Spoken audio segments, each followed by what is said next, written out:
Hello, folks, and welcome to my little corner of the world. Over to you. Thank you so much for joining me. It is summer 2025. Can you believe it?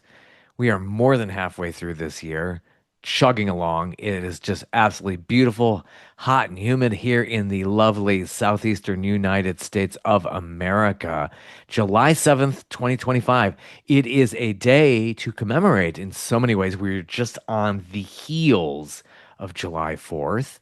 I hope you all had a wonderful July 4th with your ballparks. And for me, it's always that 10K here in the Atlanta area called the Peachtree Road Race. But whether you did a 5K, 10K, or a marathon or whatever, God, marathon on July 4th, I can't even imagine. I don't know if anybody does that, but that might be happening. Who knows? Anyway, so here it is, July 7th. Here we are at the beginning of July, and so much going on. And to commemorate it, it was Hawaii that was annexed on this date back in 1898. Can you believe Hawaii became a state? It is the southernmost state in the United States. That's always a stumper for most people. Somebody's always trying to get a zinger on you on that one. What's the southernmost state? It is Hawaii. And then somebody would say, well, not the continental US. But that is the truth. So anybody throws that trivia at you, go for it. It's Hawaii, the southernmost state. It's also Global Forgiveness Day. So forgive as much as you can on this beautiful date. Anyway, here we are in sunny July, and I am speaking today with a comedian. And I haven't spoken with comedians in so long. I really, really do miss that. I've spoken with Al Franken of Saturday Night Live fame, even before he became a senator, I believe. How many years ago that was? Daryl Hammond from Saturday Night Live, John Lovitz from that same program as well, Lewis Black of The Daily Show fame and fortune. And there is a lot of fortune, Lewis. You have earned it. I think he's somewhat retired after his Goodbye Yeller Brick Road tour. But Lewis, wow, great comedian. I love speaking with them. Just they're so honest and we really get into a good groove every single time. They're some of the most wonderful interviews. They really love talking about their craft. And JT Habersaat, who I'm speaking with today, is absolutely part of that. I had a great discussion with him. JT's out there just hustling and doing comedy in his own way and has found major league success in all of it. Along the way, he's been an author and he is out with a new book where he speaks with his fellow comedians, ones you don't hear about very much, and others who you do, like Weird Al Yankovic and also Patton Oswalt. So a lot of good people that he speaks with. And this book is fantastic. Comes out on July the 8th. So get it wherever you get those books. Barnes and Noble. You can get it online. You can get it on. Do they even call it a Nook anymore? I remember I got that device a while back. I really enjoyed that. And now I read books on my phone, but I really, really enjoyed that. So, anyway, enjoy our talk. We delve into so many different things, so many great stories. JT Haberswat. Hey, how you doing? Hey man, how are you? Good, hanging in there. Good. You hear me okay? Everything cool? Yeah, that's pretty good. Able Good. to see you as well. Thank you for the video as well. I put this on Sure. YouTube as well. So thank you Okay, so I much. wasn't sure. Yeah. Yeah. Nice. Awesome. So where are you at this morning as we speak? Austin this morning, where I'm based out of, but back in Cool. airports tomorrow, 4 a.m. So, Constant travel, isn't it? yeah, It's that's the name of the game. So, in good. Denver all weekend. Yeah. Denver. Very good. Where are you playing at in Austin? Is that Joe Rogan's club?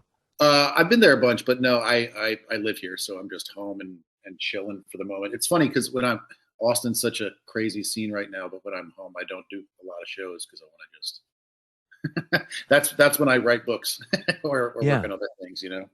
Well, it's a good atmosphere. How long have you been in Austin now? 20 years actually as of October. So native New Yorker. I've been down here since 2005. Nice change of pace to be able Yeah, to get down there. yeah, it's definitely a different vibe. It took me a little while for my New York to kind of relax, you know. Oh, I know, I Yeah, know. But it's really good and good place to visit. So I would definitely tell the CVB to get the word out. So you don't want to have too many yeah, people moving there. yeah. I mean, it's definitely way different, obviously, but I still really like it here. Yeah, yeah, a lot to do there and a lot of opportunity, especially with what you're doing as well. So, and Yeah, then, I yeah, didn't even start comedy till I got down here, which was, but I mean, way before everything is like it is now, obviously. So, yeah, there's a lot of opportunity here for sure.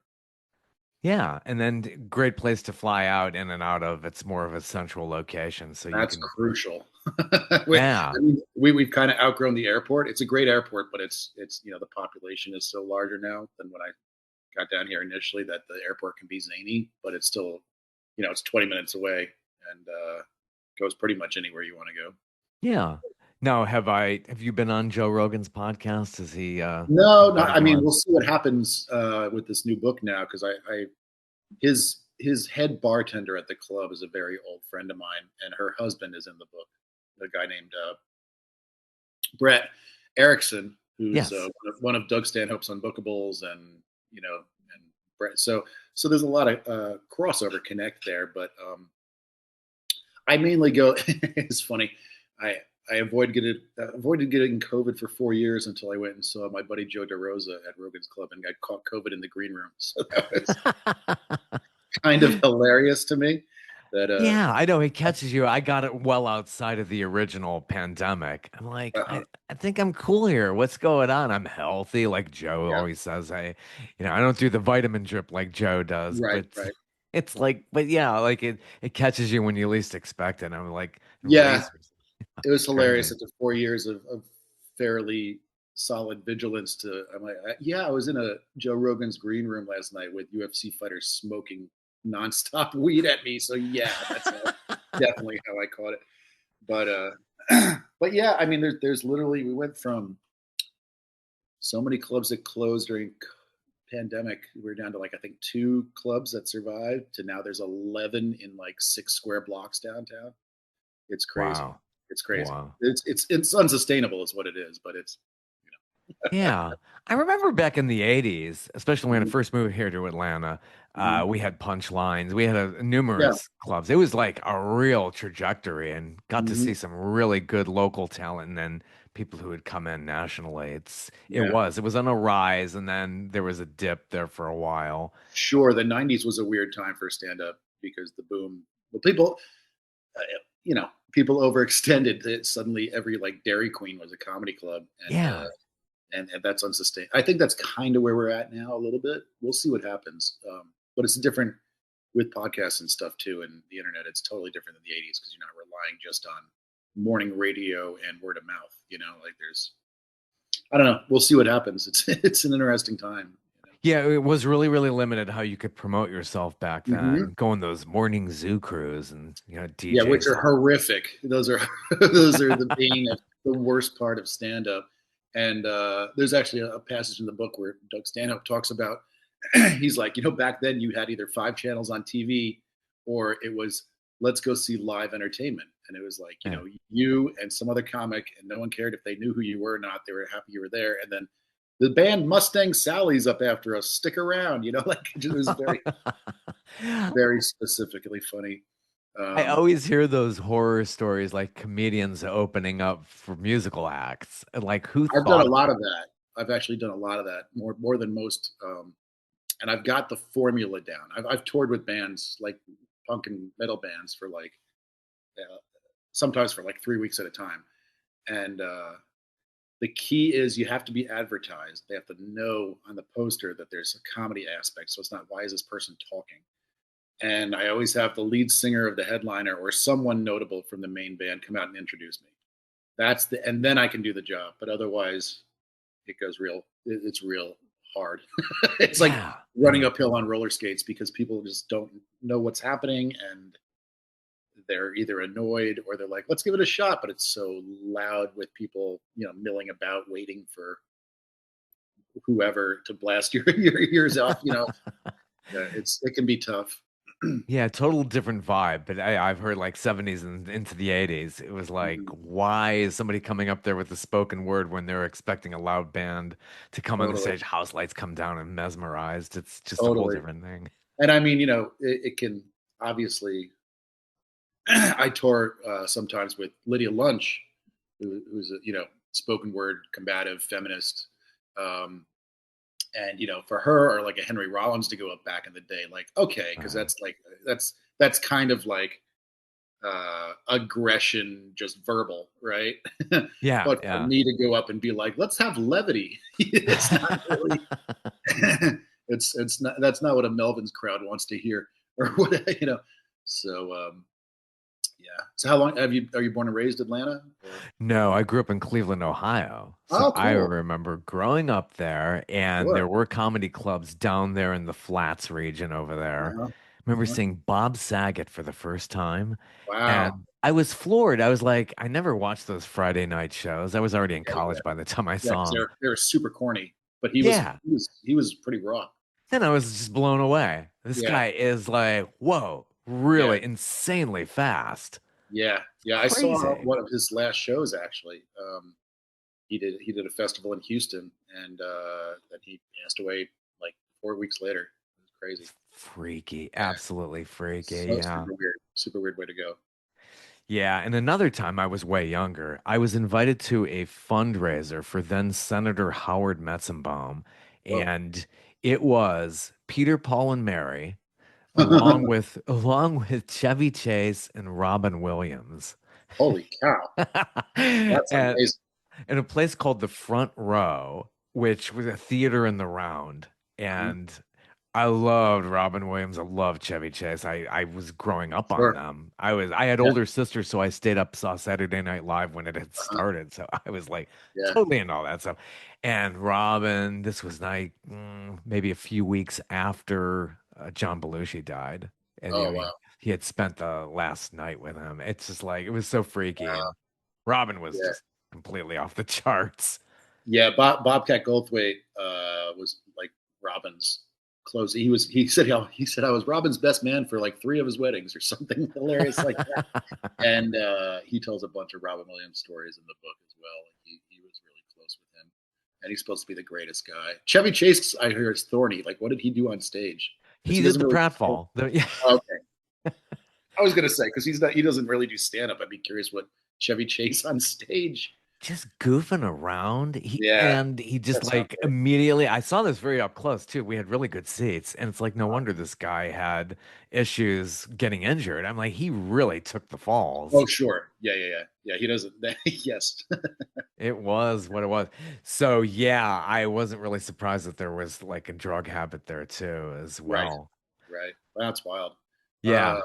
I've done Cleveland a few times. I'm trying to think of the name of the club that there. It's a good club, but it's in like the entertainment district strip. You know what I mean? Like it's what is that name? I forget the name of the club, but it's a good club.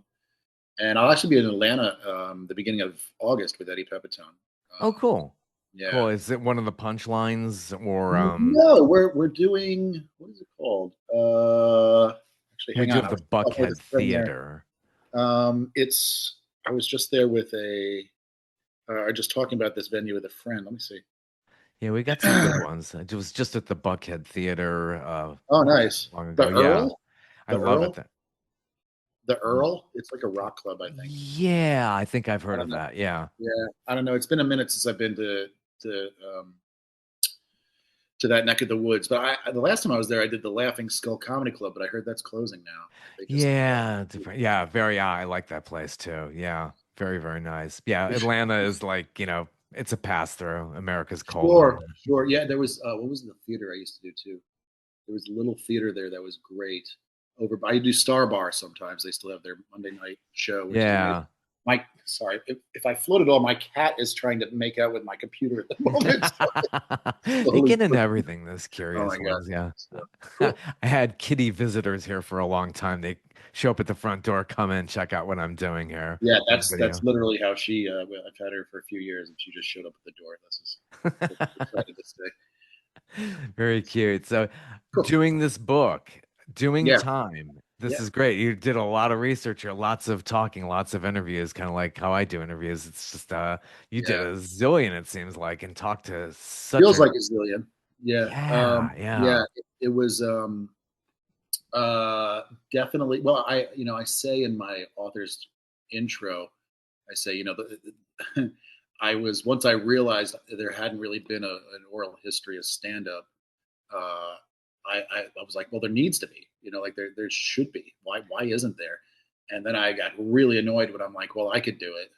It's yeah, like, goddamn, because I'm a comic, and so I have a lot of comic pals or peers. Not everyone in the book is a close friend, but everyone in the book is someone that I could. I said my main criteria for the being in the book was that I had your cell phone number where I could easily yeah, reach you, because I'm sure you deal with this too running a show, like yeah, the dreaded industry gatekeepers of publicists. Publicists can be great, but they can also be a weird barrier to fun and rewarding things. And that's not me just being an outsider saying, "Oh, I couldn't get to this famous person." It's me being a comic and seeing my friends also frustrated, going, "My goddamn manager or whatever, never yeah, told me about this show because it was below my, theoretical pay grade." But I tour a lot with Brian Posehn from yeah. Mr. Show and Love Big Bang Mr. Theory Show. and all that stuff. Yeah, Yeah, yeah, brilliant. And we've been friends for a very long time and worked together a bunch. And he said, he's like, the thing that the management and stuff forgets is that we got into this for fun. And sometimes if yeah, it's, half the money of what I normally would get, the fun part is off the charts. And I still want to know about those things, and a lot of times people just won't even bring it to their attention. And so uh, I started thinking, well, I know this person. I've worked with this person a lot. This person knows this person, and that's just kind of how I looked and said, man, I have like 60 to 80 real killers that oh yeah, are, range from super household names of the Maria Bamfords, Patton Oswalts, all those folks, to comics. I don't even want to say lesser because that's incorrect, but working class comics that are, which is what I consider myself, which are comics with real credits. They've done TV stuff, they've done the road extensively, they've worked with really professional comics for a long time, and it's their job. But people like Carmen Morales out of Los Angeles, who's done yeah, HBO and done all these things. But to hear off the top of your head, Carmen Morales might say, "Oh, that sounds a little familiar," but Vanessa Gonzalez, who is blowing up right now, one of Variety's comics to watch and all that sort of stuff, and yeah, tours with Chelsea Handler, and there's a lot of people that um, you may off the top of your head not know their name, but the hope is, well, in this mix of uh, names that you do know, hopefully by the end of the book you feel like you know them. You know what I mean? And so it was really important to me to not just have it be all uh, TV stars and stuff like that, because that's kind of a different experience than a working class comic, which is just someone that goes and does the job and has the more of the ups and downs of, is anybody coming tonight? hmm And also oftentimes they are. Oftentimes you're pleasantly surprised doing a 100-seater, and it's like, yeah, there's a line out the door, and hooray, we're gonna have a great show. yeah. Um, so I really wanted it to be a real look behind the curtain on the realities of what it is. Yeah, yeah, because a lot of people just don't see these things. Growing up, Carson would call out somebody. You don't know what's going Right, on behind the right. curtain. That's something that's addressed too, is the evolution of how late night used to be crucial. Like late night could um, literally change you from being a club comic to a theater comic within a week.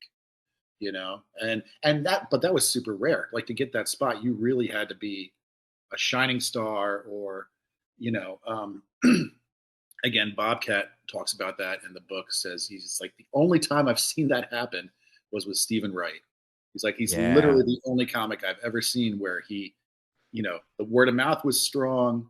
I think it might have been like USA Today or somebody came and saw him and wrote a piece, and he was in the newspaper, and then a week later he was on the Tonight Show or whatever. you know, and he said, and after that it was a straight shot to the moon. He's like, but largely it's a myth, because and now, Oh I yeah. have many friends who have done late night. I work with Eddie Pepitone a ton. He's been on Conan and Jimmy Kimmel and Uh, every aspect, and not just doing stand up. Like he's involved in sketches with them and all sorts of stuff. And it's yeah. Gary Goldman, who's a really great comic out of New York, has a great quote in there where he says, "Doing late night is like having an extra birthday." He's like, you do it. Some people take you out to dinner. yeah. Everybody calls and says, "Great job," and then you move on. It's not. It just doesn't move the needle like it used to. So, the Yeah. evolution of what's important is wild, and always changing. You know. Yeah, and this is a performer. 'Cause I did a stand-up class like a lot of people have. And when you Right. do that, you do your bit, you do your 5 minutes, and you feel like you're 50 feet tall. Sure. And then Yeah. yeah, it's coming Yeah. down off of that. I'm sure Yeah. that's something that you're so used to in every comic you've spoken with here. It's Yeah. Yeah. wow. And I mean, that's how I think people get the bug, so to speak. Where you do it a couple times and you get that kind of rush of. For me, it was always not padding the deck. Like going into a place that has no invested interest in liking me and then having it go well. That's a real test. That's a real litmus. But conversely, that 50-foot high, if it doesn't go well, you feel 50 feet small. My gosh. Oh yeah. It's there's not. I always Yeah. say, because people always say, I've always wanted to try it. I feel like stand up is one of those things that, my office coworkers always said I Yeah, should they try think them. you're You funny. know what I mean? And I always say, good, do it, but do it twice. I'm like, you can't do it once and then have that be the experience. You need to do it twice, because the first time anybody does it, all of your coworkers who have been saying you're funny are going to come. They're all Right, going to right. come. Yeah. All of your, intermediate social circle is going to come. Your family's going to come, and it's going to go great because you padded the deck in some regard.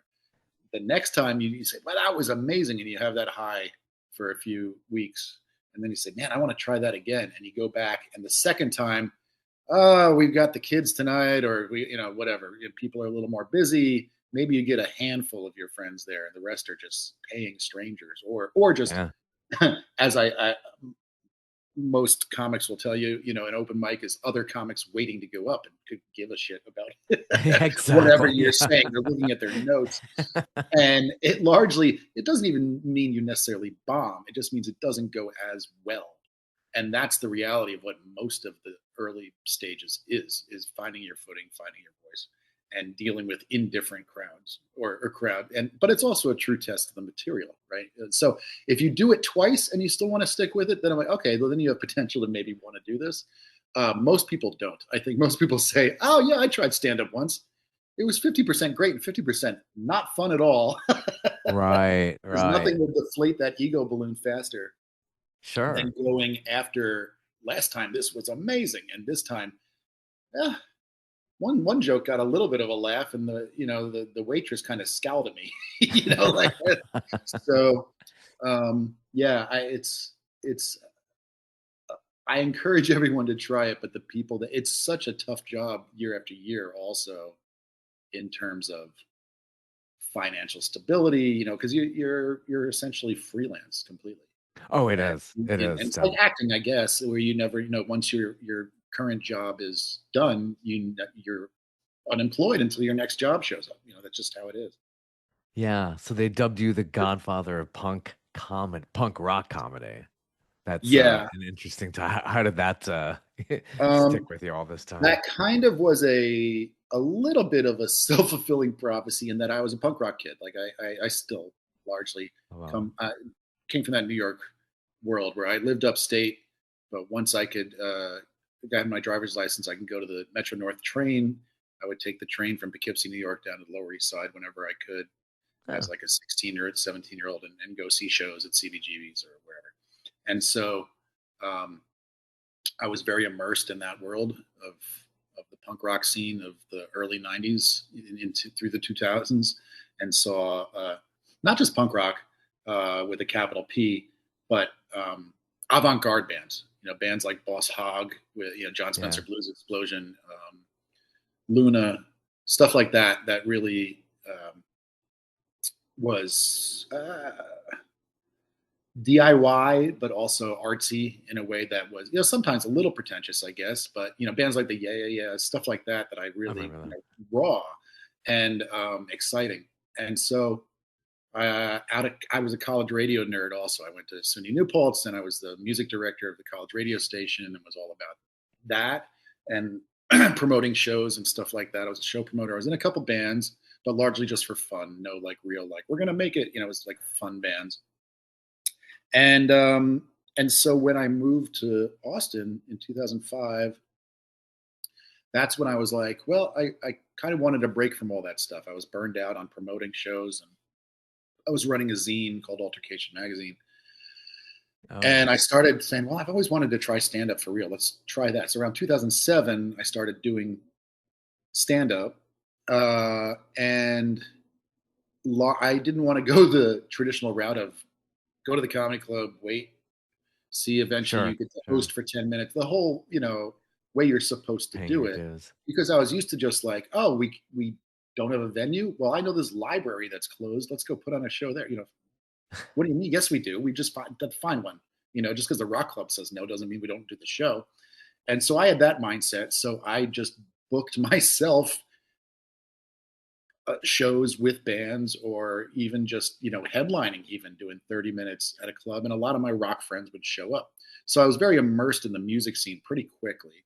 um, and I realized it was around the time too the comedians of comedy was happening, and a lot of people were saying screw the clubs, like the clubs aren't, they're feeling like dinosaurs, they don't get. Yeah, It was the boom of, not the boom, it was the dawn of alt comedy, what's known as alt comedy, which is yeah, yeah. also, that's intentionally when I wanted the book to start. So when it says oral history, I'm not talking about Lenny Bruce, I'm really not talking about the 80s, The usuals. Yeah. because that's been done, and I really wanted to concentrate on contemporary, which to me is 90s till today. And so, things like Mr. Show, things like the Kids in the Hall, and a Oh yeah. lot of those Kids in the Hall are in the book, and so, um, things that were really kind of groundbreaking and remain groundbreaking, but were very against the mainstream at the time. Not in a combative way, not saying screw the mainstream, but just in the nature of what they wanted to do creatively was flying that weird flag, and I really related to that. The true alternative back when that word meant something.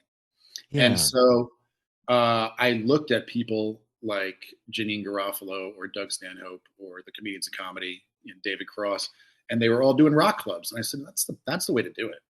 And Yeah. so I started doing shows around Austin in alternative venues, which at the time was real weird. People and comics were, because I was a new guy in town also by that stage, comics were a little chip on their shoulder about me. It's kind of like, who the hell do you think you are to not do it the right way?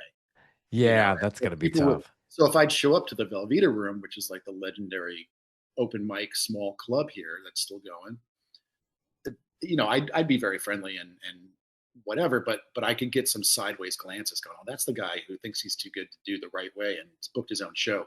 And I checked it out, and yeah, there were people there. I was real pissed off.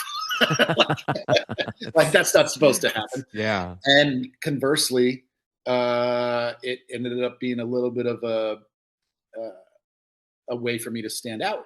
So when the Janine Garofalos or whoever came to town, they said, "Who's doing left of center stuff?" And everybody said, "Oh, that's JT's doing stuff," and they would book me. So I was probably less than a year in, and I was opening for Doug Stanhope, and that's how Brian Posehn and I met. And I did a show with Andy Dick, Oh, which Andy was Dick. Oh my which was gosh. as insane as you can imagine. Haven't heard that Legendary. name in a while. Yeah. Wow, Talk about you're right. Yeah, that was probably, I've been doing this almost 15 years, and that was probably the most insane hot mess of a show I've ever seen. I was very happy to be a part of that, where it was not, I didn't promote the show, I was just the hired help. And so I could just kind of stand back and go, wow, this is really crazy.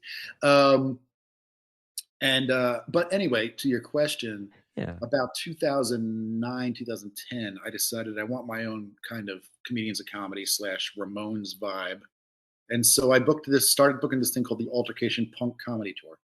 which was a Oh, branch off the brand Altercation Magazine, which was my zine that I had run.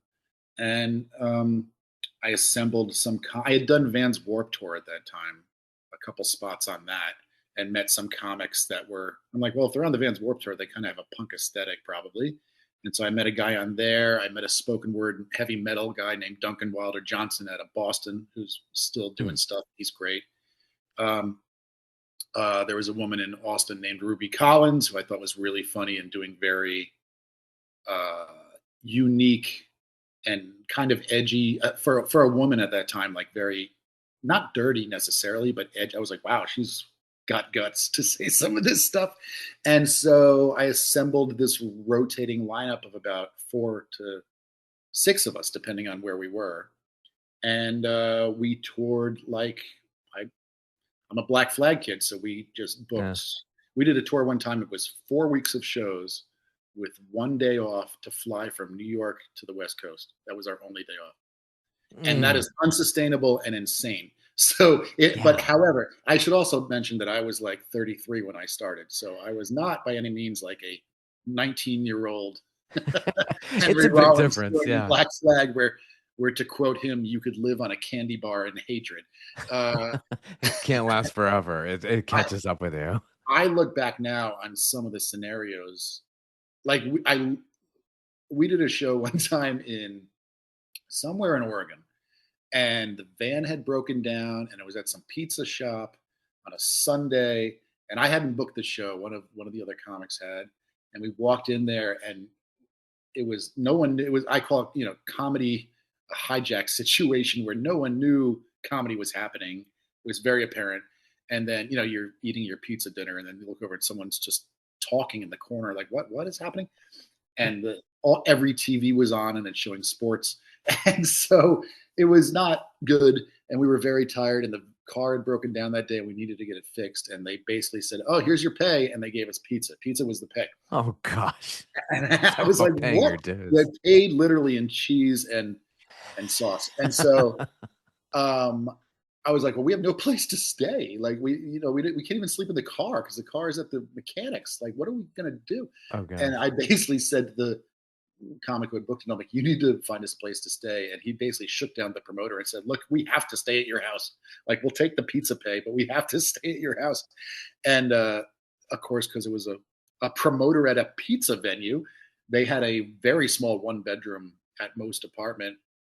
And I remember I slept sitting up. Like I was in a, like Oh my gosh. an easy Terrible. boy, lazy boy chair sitting up, barely sleeping, and I was driving. So I'm like, I have to drive the next day and somehow figure out how to pay for the repairs on this car. And I woke up in the morning and my entire arms and most of my legs were bitten by fleas. Oh jeez. Not to mention, yeah, all the orthopedic things that are happening to you, and then the fleas. And then I just wake up and just like covered in flea, and so Oh, that's obviously a bit of an extreme thing, but also not that yeah. weird. Not that it was just not that it wasn't that people would rip you off, although that happened once or twice. It was more that the circumstances were so unsustainable. And you're touring with 4 or 5 people. So it's like take that pizza, divide it by 4 or 5. Yeah. It's not, Yeah. and so um, I look back now and was like, how did I even survive that? How did I not find a credit card and just get on a plane and go home? Like I don't know. I was Yeah. very Yeah. determined not to, but boy, Yeah. those circumstances are. Those, yeah, it makes you stronger. Whatever is not going to kill you, it's going to make you stronger Oh for man, sure. yeah, there's times now, not to sound like a princess or anything, but there's times now where um, if the venue will be like, "Hey, we have a comedy condo," which is not weird, and some can be amazing. Like, I'm going to Denver this weekend, but I was there with Posehn uh, back in when was it? Earlier this year. Let's say maybe like March or February because it was cold. Uh, but Yeah, that's you that could remember be that in June in Denver. Denver. Um, but the club there has a comedy condo, and I was like, oh boy, here we go. Let's see what this is like. And it was gorgeous. It was like nicer than most Mm. high rise apartments, but that's not always the case. And so there's certainly been some where I've gone in and been like, man, all right, I'll tough this out, but I'd rather buy my own hotel than stay in this kind of crummy dump. Oh yeah. And but back in the day, I'd be happy to have a roof and not have a flea couch. So, um, but once I applied the punk rock thing, the punk comedy tour, that stuck to me because it was a rotating lineup and I handled all the booking and routing. And I could do that easily. I could book us easily because I had been in bands and I put on shows. So I knew Sure. the promoter in Gainesville, Florida. I knew the promoter in Atlanta. You know, Rodney Lee of Star Bar. He's Yeah. from Rodney's an old punk rock guy. And so uh, it was easy to book because it's not like we were a huge guarantee. We're charging $5 to $10 at the door, and some shows were great. Some we were the first comics to do Fest in Gainesville, which is still a big punk rock festival. We did some really cool things, um, but it essentially became as lineups shifted because the other thing is when you're in dire economic situations and you're 4 to 5 creative, essentially lead singers, because that's what stand-ups are. They're solo, Right. they're lone This is wolves, yeah. essentially, um, and varying degrees of drunkenness and stuff like that. People not used to being on the road and suddenly, woo, like Yeah. because you're not getting paid, the drinks are usually free. Um, I had to shift around members quite a bit, and it essentially became the Altercation Punk Comedy Tour was JT and whoever he's bringing. Yeah, that's a good idea. Rotate them in and out. Yeah. Right. And Keep them. so in 2012, I did a show at South by Southwest, and as the Altercation Punk Comedy Tour, and the crowd was insane. It was a packed out show in a black box theater, and somebody got offended by something my good friend Mac Lindsay said, who's in the book. Mac and I met on Warped Tour, and he's such a great comic. Uh, and the guy stood up and they almost got into a fist fight on stage. And I had to get up on stage and be like, calm down, like, and then, and then uh, I went up on stage and somebody ran in and said, JT, they're on your van. I said, what? And I had to run off stage and they were fighting on my van, like fist fighting. And then Gosh. somebody, I don't know who it was, started shooting off fireworks Oh, geez. in the People parking are lot. Like it was bedlam. gunshots everywhere. It was bedlam. And this guy Dan, who runs Stand Up Records, which is a Grammy-winning label out of Minneapolis, was at that show and came up to me at the end and said, "Hey, I want to sign you." And Nice. so that I put out a record as me and the Altercation Punk Comedy Tour with Stand Up Records in 2012. Um, got Raymond Pettibon, who did all the Black Flag and Sonic Youth artwork, to do the cover, which was amazing. Cool. Um, through various associations of having worked with Henry Rollins once or twice, and just kind of weaved my way through until I got to Raymond, and he is an amazing. He's a genius, but he's an amazingly generous guy. He refused to take money for it and anything. He was great, and we're still. I, Pals is a weird term. I've been to his studio and stuff in New York, and during pandemic, we traded art in the mail, which was for 15-year-old me. My head would have blown up if you ever told me that. I Wow. have the Black Flag bars on my arm, and to even get to hang out with Raymond Pettibon in any association would have been mind blowing to me. But to trade art, we sent each other Christmas gifts. Anyway, this is not to be all braggy, but it's to Yeah. say, uh, you know, having the guy who was the punk rock artist on my vinyl record reinforced the punk rock tag for me. And then in 2014, which is when I left my last desk job, went full time, the Austin Chronicle put me on the cover, and the headline was like "Punk and Punchlines," and they had me dress up like one of the Misfits with the Oh, whole cool. Misfits makeup, and I'll show you the. It's perfect for I have Austin. a Yeah. copy of it. Yeah, I don't know if I have a copy around, but they put me on the cover for that, and so that was kind of off to the races. And after that, every interview I did was, "So what's punk comedy? Are you Yeah. Yeah. telling why did Danzig cross the road? Like what is it?" What is that? And then I Punk had to meets explain, which to me, and this remains to me the gist of what I was going for is, I said it's the Fugazi Discord approach of just we're going to bypass clubs that put parameters on. You can't talk about atheism, or you can't talk oh about gay gosh. rights, or there's certain Hmm. things that would make uh, the comedy crowd going public who may not know, they're just there for entertainment, bristle a little bit, or you get a nasty comment card of like, I didn't like them attacking my whatever. Oh And not gosh. that we would attack things, but we'd talk about, I'm a George Carlin disciple, Yeah, and yeah, oh so, yeah. so He's at that awesome. time, the concept of free speech and comedy was a very different conversation than it is now. Um, but at that time, that's what informed it. And uh, it was just trying to not wait on the industry to come to you. It was like, well, okay, if somewhere along the line my career and industry meet, that's great, and I'm happy to work with you, and I'm happy to do clubs, but not under, hey, we'd love to book you, but you can't do this, this, this, this, this. I'm not interested in that. Yeah. And so that's how the punk thing came about. That's Chicago Now called me the Godfather of punk comedy, and that really kind of, that quote took off to the stratosphere. And so after that, when I would do festivals, because I essentially around 2013, 2014, that was the last time I wound down working with a group of comics at a time. It was unsustainable, and I just went solo essentially, and would bring a feature with me that I liked. So I would headline and bring one person, and then the rest would be locals or whatever. And that was doable. Um, and I got lucky because I met some great comics that became touring features and friends. I'm friends with to this day. Kristen Leidy out of Green Bay, Wisconsin. Um, Josh McClain out of Memphis. Jay Chenoine out of Manchester, New Hampshire. And so these are all really strong comics that Yeah. I was happy to kind of like bring along with me and help showcase and make it a better show, because they would make me work harder. They're so good. And so that, I know it's a very long answer, and I'm sorry for the long tail on No, this that's kite. good. Good It, stories.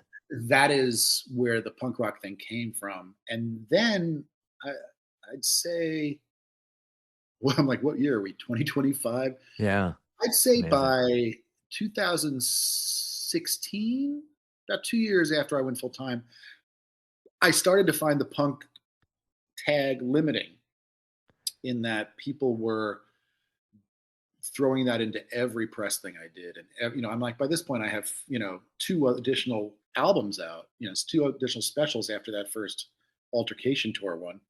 And I said, I really need to drop that tag, because it's starting to, because that by that point I was doing a lot of comedy clubs, and I'm like, it's starting to limit, more of a question mark on the part of bookers that I'm working with, saying, "Oh, is he going to throw chairs at people? Is he going to do some Gigi Allen shit? Like, what does that mean?" Yeah, yeah, And then I have to yeah. explain, no, no, no, no, no. It's not going to be combative at all. It's not going to be, inside. They were also concerned it'd be so inside baseball with the material that people, you know, It hey, isn't does it sound. crazy that, how many bass players from the Sex Pistols does it take to pull, whatever, like, I didn't, the audience didn't feel like they needed to have a leather jacket on to go in and get the material.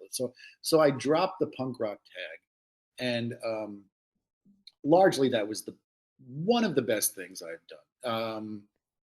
And I say best in terms of, it opened me up to a larger audience, and it also opened up to, you know getting the phone call from Eddie Pepitone saying, "Hey, I'd really like to start Yeah, touring with you." yeah, Because Eddie's a big music guy, but I honestly think if I was just the punk rock comic, he might be a little scared of what that means also. Like, so once I dropped that, it was a broader audience.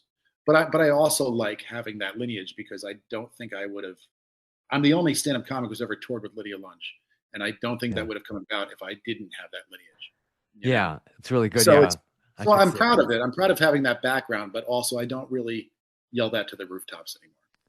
Yeah, it's a good idea not to paint yourself into that corner because you're going to really Sure. limit yourself that way. This way, you could expand beyond it. I could see them being nervous. Like, I remember Bobcat going crazy on Larry Sanders. If you remember Oh, that sure. episode, like he Yeah, trashes the set. I could see them like having visions. Was he going to come in here and just trash this place? It's like totally. punk. Oh my gosh. Yeah, this is Right. really off the Right. It's a rails. great tagline, but it doesn't necessarily mean people are going to come even if you get press, because they're scared of what it might mean, or they might feel like I'm not going to get it. Yeah, Even yeah, they're just like, I don't. it's too cool for me or something, something. I don't want that. I want the challenge for me then was to say, okay, I'm going to take my sensibilities of DIY and punk rock, and I am going to do this mainstream club and see if I can make these people that don't know me and don't know that world laugh. You know, there's nothing more rewarding to me now than to Yeah. have a crowd of people that are my parents' age and, college kids and a cross section of society and be able to get them all. You know what I mean? To make them all to do Yeah. the job and get them all on board. That's what's really rewarding to me now. And that doesn't mean catering to what's contemporarily popular or catering to what's topical news wise. I don't do a lot of like, this is in the news, that type of stuff, but just hitting on things that are universal in a way, of, and universal for me is angst We and all, yeah, rantiness yeah, yeah. and, observational, what the hells, like just really, and so, yeah, I'm much more satisfied, I think, now with the end result than back then in terms of I was kind of speaking to, and the people who liked it back then really liked it, but it was kind of speaking to the converted already a little bit.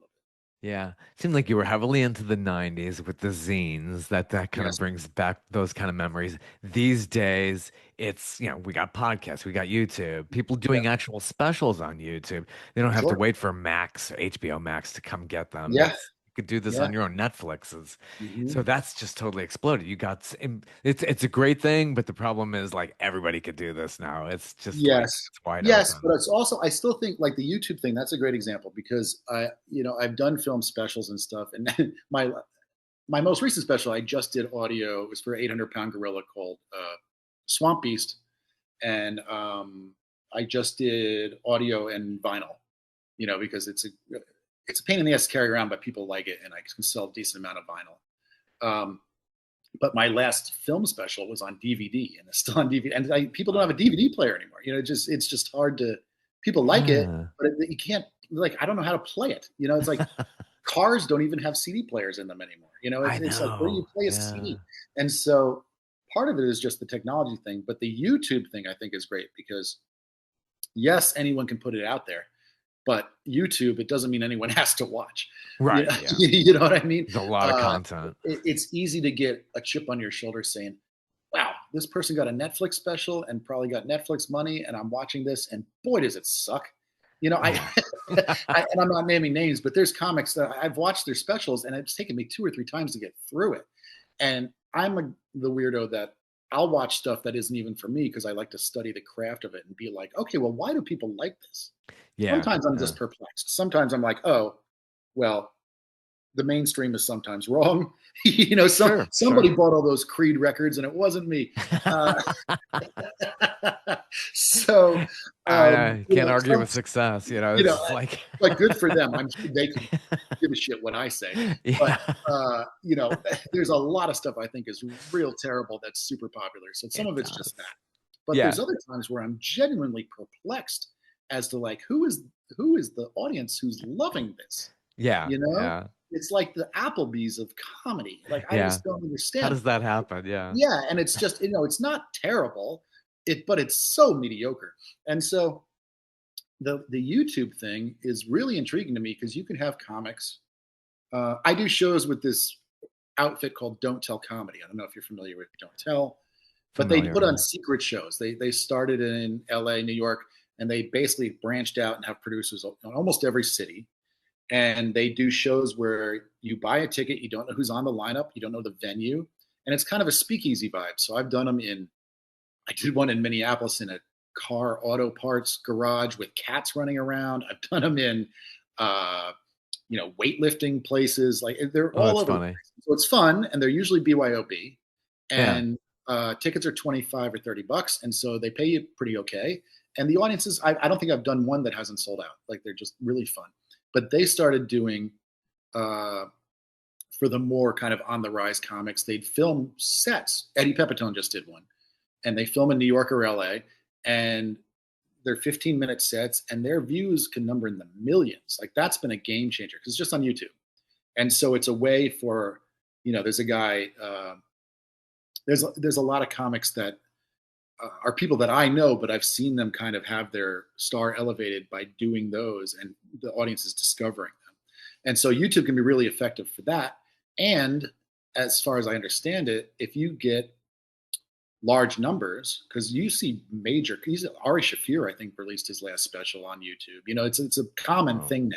It's not a. It doesn't feel like a nobody bought it, so I guess I'll put it out on YouTube. It feels like an actual move, good. Yeah. because if you get, well, Shane Gillis is another one. He put his out on YouTube. They filmed out in Austin, and the numbers are through the roof and undeniable. And you get money from YouTube for those views. It becomes a business model of itself. And so for me, specials are always a document in time, obviously, but more to the point, there's something that I want people to hear. I want it to be asses and seats. I want people to hear it and go, "Oh, I Sure. like that. I'm going to check him out next time he's in town." That's Yeah. what a special is to an end to me. In addition to a record of where you are at that time. Yeah. It's Yeah. not like I go back and listen to them. Some I like more than others. So I think they're all pretty okay. But uh, the YouTube thing I think is really intriguing because it really is kind of a taking the middleman out of it. Anybody can upload a special to Sure. YouTube, and if it takes Absolutely. off, hooray for you. And Yeah. I've also seen people who put a lot of production money into filming a special, and it looks great, and then it comes out on YouTube, and I check a month later, and it's got 800 views, and I'm going, Yeah. oof. I you know. know, You feel for that's, them. You I do. do, but that doesn't mean it's always going to be there. It's got a long shelf life. Maybe something pops down the road. Maybe who knows? Yeah, like you were talking with Weird Al Yankovic and Yeah, UHF, which like bombed. totally. Totally. Huge disappointment. Then like it becomes what his Citizen Kane years later. Yes, yes, yes. I mean, and it's funny to think because Weird Al is such an icon. Yeah. Like, if a Weird Al movie came out now, think of how strong that audience would be. Like, people would buy tickets in advance. And so, yeah. I mean, it's part of it is just time and place. Because when UHF came out, I think it was still video stores. I don't think Yeah. DVDs were even around. So it was like if you Yeah. didn't see it at the multiplex, Yeah. He's just So disappeared. Maybe it comes yeah. out on videotape, like Maybe, way but later. even then it was such a word of mouth. But I'm nostalgic for that too. I like that because that was the real currency was, wow, this is cool and you need to see it. You know, Yeah. Yeah. it was, but you can't live there in the past with Yeah. that stuff, It's like but what's old is new again. I can't see A-Track making this resurgence, but there are people who collect that crap and VHS tapes. It's like, man, I never thought I'd go into a club and see, I went into a club and there was like a cigarette machine, right? But it was for cassettes. It was for cassette tapes.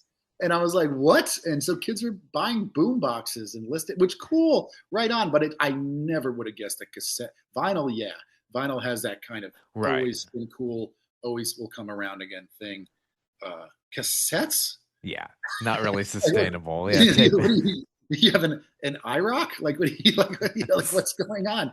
So, but also right on whatever you're into, you know. Right.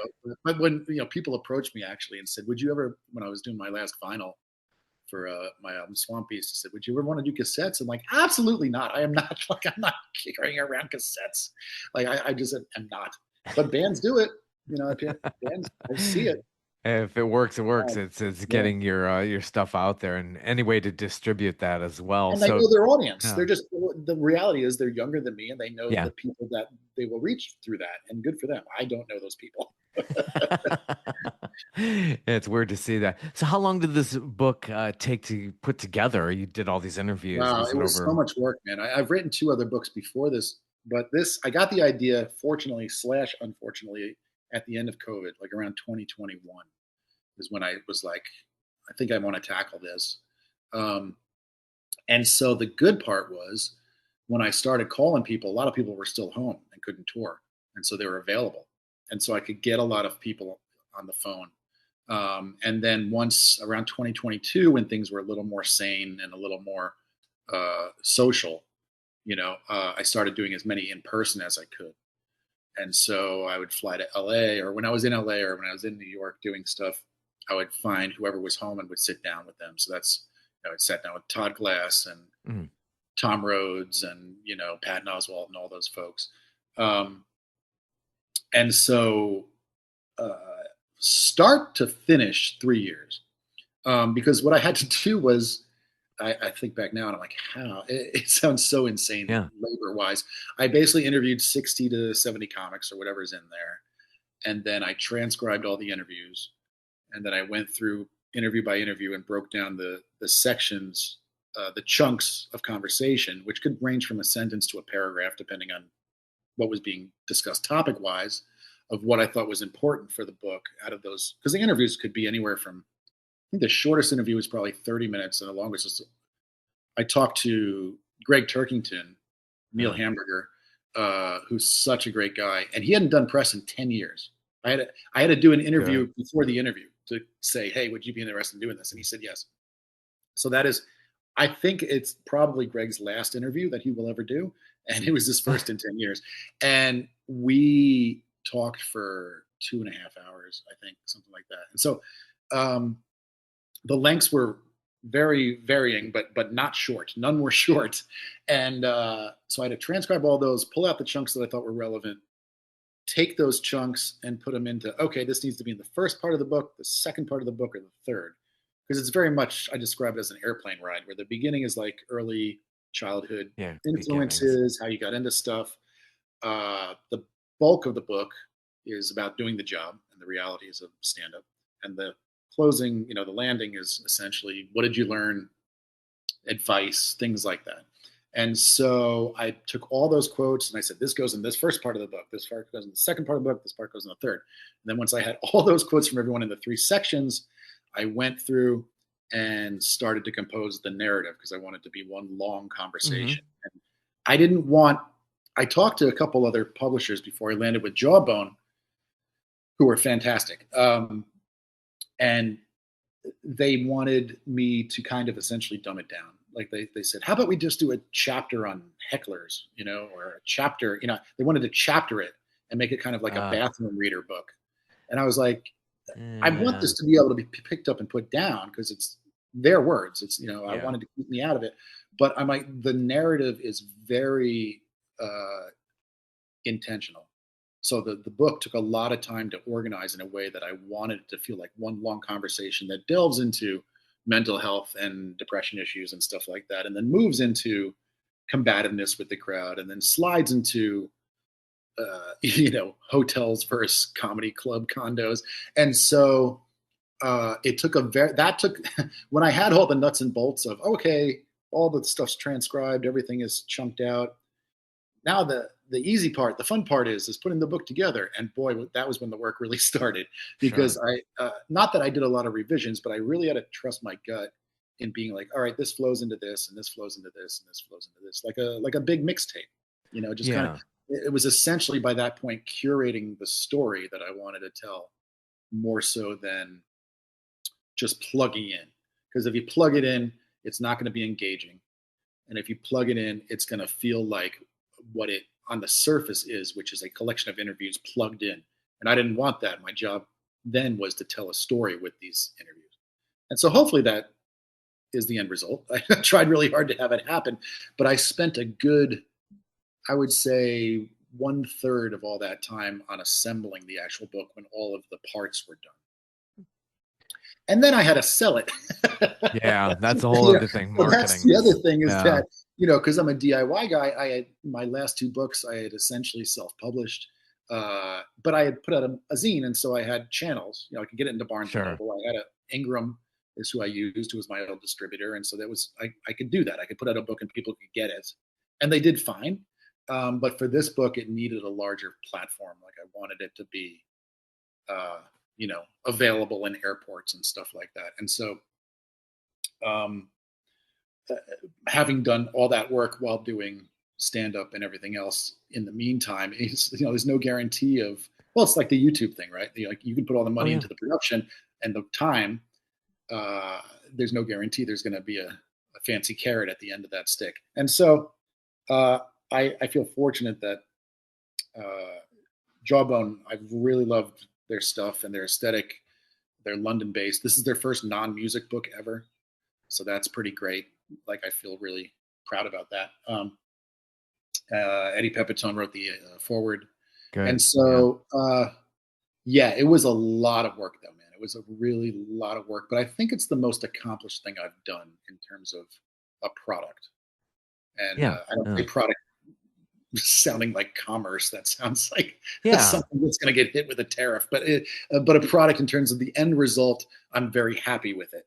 And as a creative person, that's hard to do, you know. Sure. And so, Sure. so I'm satisfied with the end result. And now, hopefully, people like it. Now I just got to get it out there, Get it you out know. there and And here we are, you know. available wherever you get them. You can get it on ebooks as well. And Yeah, it'll be all that. Essentially, it comes out July 8th worldwide, every format everywhere. Um, and I have some authors' copies right now.